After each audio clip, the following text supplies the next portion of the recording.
तुम्हाला काय समजलं नाही? अहो मला समजलं. यांचं नेमकं काय येणार आहे ते. अहो म्हणजे कोल्हापुरी गुळ हो. छत्रपती शाहू महाराज यांच्या नावाने फेमस असणारा शाहू गुळ. त्याच्यावर यांचं नेमकं काहीतरी येतंय. पण कधी येणार आहे?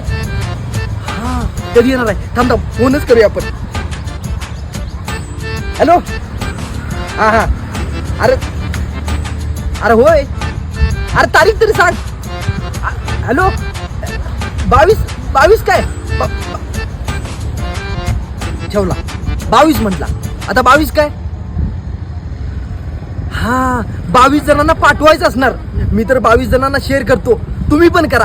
तुझं प्रेम कसं गुळावानी गोड लागतंय. मन माझं येड्यावानी देवाकडं तुला मागतंय.